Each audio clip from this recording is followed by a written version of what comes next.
Welcome students. बेटा mathematical tools पढ़ रहे थे हम लोग, ठीक है। इसमें आज हम डिफरेंशिएशन करेंगे। अच्छा, डिफरेंशिएशन में आपको उतना ही करवाऊंगी या उतनी ही जानकारी दूंगी जितनी की हमें फिजिक्स में जरूरत है, ठीक है। उससे ज्यादा हम नहीं करेंगे। तो सबसे पहले समझ लेते हैं कि कहाँ यूज होता है इनका। बेटा इट इज यूज, डिफरेंशिएशन की जरूरत कहाँ पे होती है? It is use to calculate small quantities और स्मॉल चेंज। ऐसा नहीं है कि कोई डेफिनेशन आपको लिखनी है, बस मैं कंसेप्ट समझा रही हूँ, ठीक है। समझ लीजिए, ये आपसे कोई पूछने नहीं वाला, सीधा न्यूमेरिकल सीधा इसके क्वेश्चंस करेंगे, ठीक है। तो डिफरेंशिएशन का यूज हम वहां करते हैं जहां पे हमें कैलकुलेट करना होता है काफी स्मॉल क्वांटिटी या स्मॉल चेंजेस को, ठीक है। अभी समझाती हूँ और आगे। और क्या बताता है? It tells us how fast something is changing, यानी कि रेट ऑफ चेंज को बताता है। अब देखिए, चेंज दो तरह से हो सकते हैं, इंस्टेंटेनियस और एवरेज। तो जब हम इसकी बात कर रहे हैं, जब हम इंस्टेंटेनियस की बात कर रहे हैं, तो हमें किसकी जरूरत पड़ेगी? डिफरेंशिएशन की जरूरत पड़ेगी, राइट। देखो कैसे करेंगे इसमें। जैसे मान लीजिए मैंने स्लोप ले लिया, स्लोप तो समझते हैं ना, स्टीपनेस बताता है स्लोप, ठीक है ना। तो हमारे पास हॉरिजॉन्टल के साथ एंगल कितना फॉर्म कर रहा है? थीटा। क्या मेजर करेंगे? Major the rate of change of slope, ठीक है। और स्लोप में पता है क्या देता है? tan थीटा, ठीक है। तो मान लीजिए कि 2 पॉइंट्स मैंने ले लिए यहाँ पे, बस इतना ही हमें करना है, इससे ज्यादा कुछ नहीं करना है। मान लो एक पॉइंट मैंने यहाँ ले लिया। अब ये जो पॉइंट, फर्स्ट पॉइंट लिया और सेकंड पॉइंट लिया, इसके कोऑर्डिनेट्स लो जरा एक बार। देखिए, इसके जब तुम कोऑर्डिनेट्स कंसीडर करोगे, इसके कोऑर्डिनेट कंसीडर करोगे, तो मान लीजिए क्योंकि यहाँ पे एक्स एक्सिस जा रहा है x1 y1। सिमिलरली जब इसके कोऑर्डिनेट्स कंसीडर करोगे तो इसके कोऑर्डिनेट्स मेरे पास क्या हो जाएंगे? x2 and y2। यहाँ लिखो चाहे इधर भी लिखो, ठीक है। तो अगर मुझे स्लोप निकालना है तो बेटा देखो, ये हो गया मेरे पास हॉरिजॉन्टल का, ठीक है। This is x1, this is x2, और ये मैंने इसके ऊपर क्या फॉल करवा दिया? एक परपेंडिकुलर फॉल करवा दिया। किसको रिप्रेजेंट करता है? y एक्सिस को रिप्रेजेंट करता है। तो बेटा ये वाला जो डिस्टेंस है, क्योंकि यहाँ पे पॉइंट x1 है और यहाँ पे क्या है? x2, ठीक है। तो ये जो डिस्टेंस है ये मेरा कितना हो जाएगा? x2 minus x1, right. Similarly यहाँ पे जो है ये मेरे पास कितना हो जाएगा बेटा? y2 minus y1। तो अब अगर इसका मैं आपको स्लोप निकालने को बोलती हूँ तो आप कैसे निकालेंगे बेटा? स्लोप यानी tan थीटा, राइट। और tan थीटा यानी कि परपेंडिकुलर बाय बेस। परपेंडिकुलर कितना दिख रहा है? y2 minus y1 upon x2 minus x1। ये क्या रहेगा? कांस्टेंट। क्यों? क्योंकि बेटा देखो, यहाँ पे जो एंगल फॉर्म हो वो क्या है? थीटा है मेरे पास।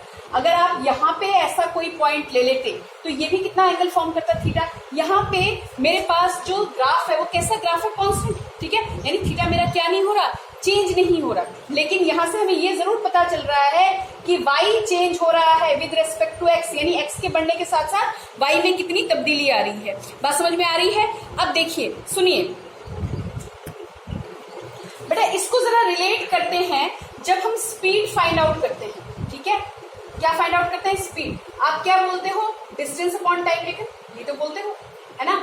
तो आपको यहाँ पे दो इंडिपेंडेंट क्वांटिटी दिख रही है। डिस्टेंस को तुम अलग से मेजर कर सकते हो, टाइम को अलग से मेजर कर सकते हो, लेकिन किस स्पीड से आप अपने घर वापस आइए, किस स्पीड से कोई बॉडी मूव कर रही है, आप कैसे पता लगाओगे? दोनों के बीच में रिलेशन निकाल के, यानी कितना डिस्टेंस कवर किया गया, कितने टाइम। बात समझ में आ रही है? तो ये जो हमारे पास रिलेशन आता है ना, इस रिलेशन को ही हम डिफरेंशिएशन में करेंगे बहुत स्मॉल स्केल पर। देखो कैसे, यहाँ पे आप इस चीज को, अगर ये ग्राफ मेरे पास स्ट्रेट ग्राफ ना होता और ये मेरे पास क्या होता, क्योंकि यहाँ पे तो कांस्टेंट वैल्यू दे रहा है ना। जितनी बार भी आप y2 minus y1 x2 minus x1 निकालेंगे उतनी बार आपको वैल्यू क्या मिलेगी? कांस्टेंट वैल्यू मिलेगी। अगर ये ग्राफ आपके पास कुछ ऐसे होता, यानी स्ट्रेट ना होता और बल्कि कुछ ऐसे होता, ध्यान देना इस बात पे, ठीक है। सिर्फ समझाने के लिए करवाया जा रहा है इस चीज को, बाकी उतना ही हम करेंगे जितना हमसे पेपर में पूछा जाएगा। आपकी जो आगे डेरिवेशंस वगैरह आएंगी उसमें काम में आएगा, ठीक है। मान लो ये मेरे पास स्ट्रेट ग्राफ नहीं है, ये मेरे पास कैसा कर्व पाथ है, राइट। तो यहाँ पे अगर मैंने एक पॉइंट P1 ले लिया मान लीजिए, ठीक है। कोऑर्डिनेट्स कौन कौन से हो जाएंगे इसके? x1 एंड y1, ठीक है। अब इस पे जरा टेंजेंट ड्रॉ करके देखो, इस पे टेंजेंट ड्रॉ करके देखो। ये टेंजेंट मेरे पास ये बन गया, ये ऐसा कोई टेंजेंट आ गया, ठीक है। टेंजेंट तो समझते हो ना, ठीक है। एंगल कितना आ रहा है? θ1, ठीक। अब अगर कोई आपसे कहता है कि यहाँ पे और दूसरा पॉइंट कंसीडर करो, यानी बॉडी मूव करके P1 से कहाँ पे चला गया? P2 पे, ठीक है। x2 y2 कोऑर्डिनेट्स हो गए इसके, राइट। तो यहाँ पे अगर तुम टेंजेंट ड्रॉ करोगे बेटा, वो टेंजेंट कैसे आएगा? कुछ ऐसे आएगा, राइट, ठीक है ना। तो यहाँ पे एंगल क्या हो गया? चेंज हो गया। यहाँ पे एंगल θ1 था, यहाँ पे एंगल कितना क्या हो गया? θ2। यहाँ पे अगर लोगे फिर थीटा और बढ़ जाएगा मेरे पास, यानी थीटा क्या कर रहा है? वेरी कर रहा है। तो जहां पे वेरी कर रहा हो वहां पे हम क्या करेंगे, वहां पे एक काम कर सकते हैं। देखो अगर मैं यहाँ पे एक ट्रायंगल बनाने की कोशिश करती और ये स्लोप निकालने की कोशिश करती तो बेटा ये वाला तो कर्व पाथ है ना, ये कर्व पाथ है, यहाँ से 2 पॉइंट मिल जाते, यहाँ से 2 पॉइंट मिल जाते, यानी ग्राफ मेरे अगर मैं इसको थोड़ा सा मैग्नीफाई करके दिखाऊं तो ग्राफ ऐसा मेरे पास ये ट्रायंगल बनेगा, है ना। ये मेरे पास क्या आएगा, x2 माइनस x1, ये वाली साइड कितनी आएगी, y2 माइनस y1। लेकिन क्या कभी ऐसा ग्राफ देखा है तुमने? तो क्या करेंगे, एक बहुत बढ़िया तरीका ये है कि ये वाला पॉइंट P1 और ये पॉइंट P2 दोनों को क्या कर दो, बहुत क्लोज करवा दो, ठीक है, बहुत क्लोज करवा दो, इतना क्लोज करवा दो कि ये पॉइंट, जैसे मान लीजिए ये स्लोप है, मैं अलग से स्लोप बना के दिखा दूँ, ये पॉइंट है और ये पॉइंट है, ये दोनों पॉइंट क्या हो, बिल्कुल आसपास आ जाते हो, बिल्कुल कैसे आ जाते हो, बिल्कुल आसपास आ जाते हो, ठीक है। इसको ये क्रॉस ना करे, P1 P2 एक दूसरे को क्रॉस ना करे, लेकिन पास में आ जाए, तो ये जो लाइन है ये हमारी स्ट्रेट लाइन हो सकती है, ठीक है। तो हम यहाँ पे इस चीज को यानी मेकिंग एंगल थीटा, और ये मैं यहाँ पे लिख सकती हूँ कितना, y2 minus y1 upon x2 minus x1, ठीक है, this is tan theta y2 minus y1। और ये जो डिस्टेंस है ये बहुत कम है, बहुत कम है, x2 माइनस x1 इतने आसपास है, ये तो मैंने बड़ा करके दिखाया आपको, ठीक है, इतने आसपास ये पॉइंट है कि वो जीरो तो नहीं है लेकिन जीरो के आसपास की कोई वैल्यू है, ठीक है। उस केस में इतने स्मॉल चेंज को हम क्या लिख सकते हैं, dy, और इसको x2 माइनस x1 को क्या लिख सकते हैं, dx। अब आगे ये आप याद रखिएगा, ठीक है। dy का मतलब there is very small change between 2 points of y and very small change in the 2 points of x, okay. तो ये हो गया हमारे पास बेटा डेरिवेटिव फॉर्म। कैसे, अब इसको पढ़ेंगे कैसे, dy by dx of y, आप क्या पढ़ोगे, यानी कि चेंज कौन हो रहा है, y with respect to x, relation निकल गया, चेंज कौन हो रहा है, y with respect to x, यानी x में कोई भी y का चेंज किस बात पर निर्भर कर रहा है, x के चेंज पर निर्भर कर रहा है, और वो चेंज कितना है, बहुत छोटा। समझ में आ रही है बात। इसी तरह से जब हम लिखते हैं स्पीड का, मान लो लिखा हमने, ठीक है, आप v से रिप्रेजेंट करते हो, ds बाय dt की जब हम बात कर रहे हैं तो मैंने क्यों इंस्टेंटेनियस लिखा था, क्योंकि हमारे पास टाइम का जो चेंज है ना वो बहुत स्मॉल है, तो ये कितना हो जाएगा, s2 माइनस s1 और t2 माइनस t1। यहाँ पे हम एक वर्ड ऐड करते हैं, limit delta t tends to 0। In fact इनको हम लिखते कैसे हैं, डेल्टा की फॉर्म में लिख देते हैं, डेल्टा t टेंड्स टू 0, यानी चेंज इन द टाइम क्या है, बहुत कम है, 0 नहीं है, पर 0 के आसपास की कोई वैल्यू है। बात समझ में आ रही है। तो ये हमारे पास डेरिवेटिव फॉर्म हो गया। कैसे पढ़ा जाएगा बता दिया। अगर मान लीजिए d by d x of y है तो इसका मतलब आप क्या पढ़ेंगे, derivative of y with respect to x. क्या पढ़ेंगे, डेरिवेटिव, यानी बहुत स्मॉल चेंज के लिए it measure the rate of change of one quantity with respect to other. यही तो हमने बोला, क्या मेजर करता है, rate of change of one quantity with respect to other. एक क्वांटिटी दूसरे के मुकाबले कैसे चेंज हो रही है, और वहीं पे ये आप डिफरेंशिएशन करोगे जहां पे there is a very small change in quantities. Okay, ये बात समझ में आई। कुछ रूल्स देख लेते हैं इसके। देखो, अच्छा पढ़ते कैसे हैं, derivative of y with respect to x। Okay, d by d x अगर लिखा हुआ आ गया, अगर मान लीजिए आपके पास डी बाई डी एक्स लिखा हुआ आ गया तो इसका मतलब क्या, यहाँ पे जो भी फंक्शन या क्वांटिटी आपको दी हुई है, derivative of that quantity with respect to x. Okay बेटा, एग्जाम्पल देख लें। देखिए बेटा, दो तरह की क्वांटिटीज पढ़ेंगे। एक है हमारे पास पढ़ते ही आए हो अब तक, कांस्टेंट, और दूसरा क्या है, वेरिएबल, है ना। अब देखो जरा एक सिंपल सी चीज समझो। अगर मान लीजिए मेरे पास फंक्शन ऑफ एक्स है और मेरे पास कोई इक्वेशन लिखा हुआ है x square plus 2x plus, ठीक है, तो इसके अंदर कांस्टेंट के कोफिशिएंट कौन से हैं, फिक्स नंबर कौन से हैं, 2, 3, यहाँ पे क्या है 1।